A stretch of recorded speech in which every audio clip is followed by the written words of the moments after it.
जय हिंद दोस्तों वो तारीख थी 14 अगस्त 1947। आज से तकरीबन 73 साल पहले चारों तरफ गहमा गहमी का माहौल था। एक तरफ लोगों के अंदर आज़ादी को लेकर उत्साह बढ़ता जा रहा था, लेकिन दूसरी तरफ अखंड भारत दो हिस्सों में बंटने की तैयारी पर था। उस समय करीब रात के 9 बज रहे थे। बिजली की गड़गड़ाहट के साथ दिल्ली की सड़कों पर जबरदस्त बारिश हो रही थी। अलग अलग जगह से लोग आकर रायसीना हिल्स पर इकट्ठा हो रहे थे। कुछ ही देर में देखते ही देखते लाखों की तादाद में लोग इकट्ठा हो चुके थे। रात के करीब 10 बजे जवाहरलाल नेहरू, सरदार वल्लभ भाई पटेल और Rajendra Prasad Mountbatten viceroy house पहुंचे। अब कुछ ही समय बचा था भारत को आज़ाद होने में।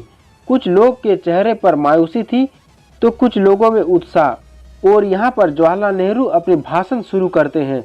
उसकी भाषण की शुरुआत होती है कि आज से हमारा देश पूरी तरह आज़ाद हो चुका है। कुछ ही देर बाद वह घड़ी आ ही गई जब भारत ने आज़ादी की सांसें ली। रात 12 बजे शंखनाद से हमारा देश की आज़ादी का आरंभ हो चुका था। जिस समय ग्राउंड पर खड़े लोग महात्मा गांधी की नारे लगा रहे थे और जो लोग अपने घरों में भाषण और सब कुछ रेडियो पर सुन रहे थे, उसकी खुशी का कोई ठिकाना नहीं था, क्योंकि उस समय भारत एक आज़ाद परिंदा हो चुका था जिसका हमने करीब 200 सालों से इंतजार कर रहे थे।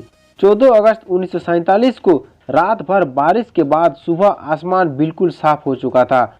जब सुबह 8:30 बजे पंडित नेहरू और उसके कैबिनेट ने शपथ ली, जिसके बाद अंग्रेज का झंडा हटाकर भारत का झंडा लहराया गया, जिसे देख सभी की छाती चौड़ी हो गई थी, क्योंकि अब हमें वह झंडा देखने लगा था जिसका हमें बरसों से देखने की चाहत थी। जब राजधानी दिल्ली में आज़ादी का जश्न मनाया जा रहा था, उस वक्त महात्मा गांधी दिल्ली से हजारों किलोमीटर दूर पश्चिम बंगाल में नवाखली में थे और राज्य में शांति कायम करने की प्रयास कर रहे थे।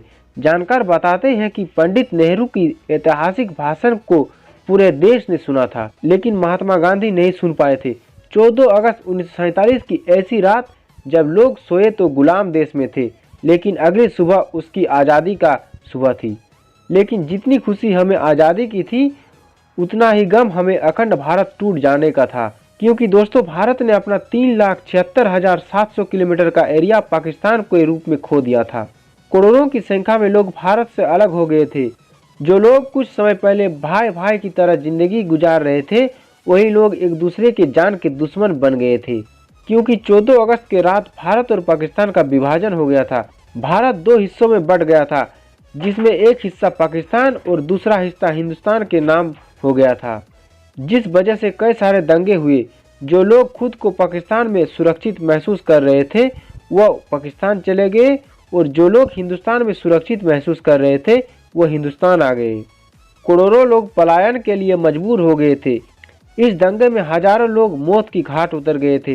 ये उस समय दुनिया का संभवतः सबसे बड़ा विस्थापन था, और ये सारा खेल अंग्रेजों की हुकूमत का था, जिसने डिवाइड एंड रूल का खेल पहले से ही खेल रखा था। वरना आज़ादी के पहले हम सभी भाई भाइयों की तरह जी रहे थे। वह तो अंग्रेज ही थे जिन्होंने हमारा व्यक्तित्व याद दिलाया, जिसने हमें आपस में लड़ने सिखाया।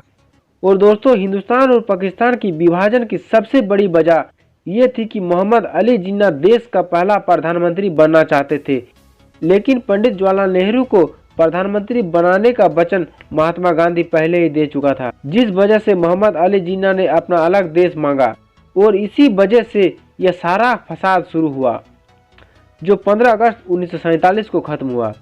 दोस्तों, हम आपको बता दें कि भारत को आज़ाद करने की बात बहुत पहले से ही चल रही थी, और इसी वजह से अंग्रेजों ने माउंटबेटन को भारत का आखिरी वायसराय बनाया था, ताकि इसके बाद भारत को आज़ाद देश घोषित कर दिया जाए। लेकिन भारत में हिंदू और मुस्लिम भाई आपस में ही लड़ने में व्यस्त रहा, और अंग्रेज चाहते भी यही थे, क्योंकि लड़ाई की चिंगारी उन्होंने ही लगाई थी, जो आग बनकर हमारे सीने में जल रही थी।